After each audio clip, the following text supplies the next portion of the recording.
In this video, I'm going to explain how to get the view block images for an electrical device displayed in a schedule table. So the way that we're going to do this is attach a graphical property to the style of device. So each individual device that we're talking about has its own style. So you can have a 24 by 48 recessed light, for instance, and there is one style that is used to represent that. Now you might have different types of recessed lighting, so you'll have different styles for each. And what we'll do is we will attach that graphical property to the style and then use the schedule table to reference that graphical item. So we have an example here in front of us where we can see we have an icon assigned for each of these styles, and you'll see that it's displayed automatically in the schedule. So let's go ahead and look at the schedule table first. So we'll go into our style manager and look at the schedule table styles that we have, and we are going to look at the lighting fixture schedule. So we'll go into that schedule table style, and we will see that we have a column called icon, and this is there's a property called icon within the property set definition that's called style based light properties. So that's the source we're going to want to go look at. So we can go look at the property set definitions in our drawing. It's right here, and we will see, just like we would expect, is style based light properties property set. And within here we have this graphical property, and you click this button down here to create one of these called icon. Now this item is not defined right now under anything because this is for the master definition for the property set. So if we assign this explicitly to a particular view block, that would be the one that would be used regardless of what's been set for the style. So we're just going to leave this undefined for now, and we check that this is applied to the device style. So it's not defined to the objects, it's defined to the style. So then what we go ahead and do, so let's pick out an example here.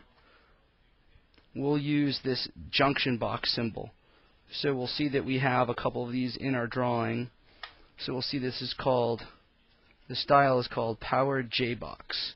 So we'll go within our style manager, and we will see that we have an electrical device called powered JBox. And if we check to see which property sets are attached to the style, we'll see that this is already attached, which is why it's working right now. So the style-based properties is already attached. So what we're defining here is a style-based definition for all these values, and more importantly, the block name that's going to be used for the icon.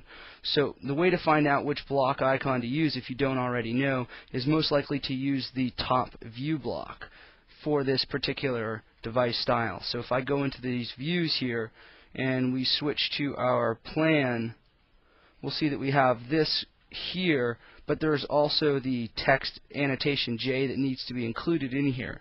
So most likely what's been done in this particular example is they've defined a new block that has both the boundary circle and the J included in the particular block. And we'll see that when we go back here into the property sets that are attached, and we'll see that we have a block called E1 within the drawing. So let's go check to see how that is defined, because again we're going to set here the view block that's used for this style. So this is the one that will always come up when we place that graphical property on the schedule table.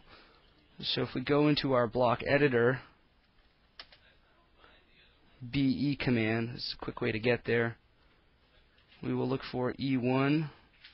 We see that it's there, and then that's what it looks like. So if we go inside, we'll see that all we have is a circle with this J on the inside, and that's the block that's going to be used for this one, which is why it is displaying here within the schedule table, because that schedule table again is calling out the property which is part of the property set that's attached to the style of this particular device. This does not mean, however, that you need to do this in each individual drawing. This is something that can be done to your content drawings that contain these style definitions. So we can go look at those drawings, and we could theoretically make the changes there so that when these device styles are brought into the drawing, they're already configured to display this graphical property if needed in a schedule. So we will go ahead and go to our content directories, go into our AECV content, electrical content, devices, and we'll see that we have junction boxes. So this is the master drawing that is going to be used by default to contain these style-based devices. So if we go into our style manager, we will see that we have a number of device styles for junction boxes, and these are the ones that are all available out of the box. And we'll see that these property sets are not attached here, most likely because it does not exist. So if we go into our documentation, because again we will need the property set definitions for the graphical property to be within this source drawing. So in this instance we don't have that property set, but we can simply bring it in from the example drawing we were dealing with here. So we can take this one and drag it in, and now from there we have this style-based light property that applies to device styles.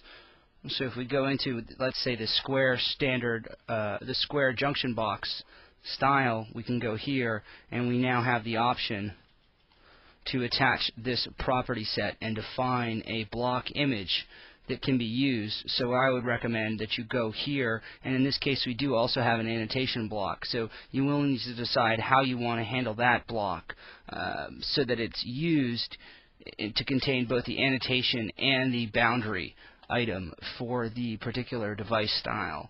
And then we will attach that here and define the block image to be used, and this information will be brought in when the device is first pulled from this source drawing, when it's first used in another drawing.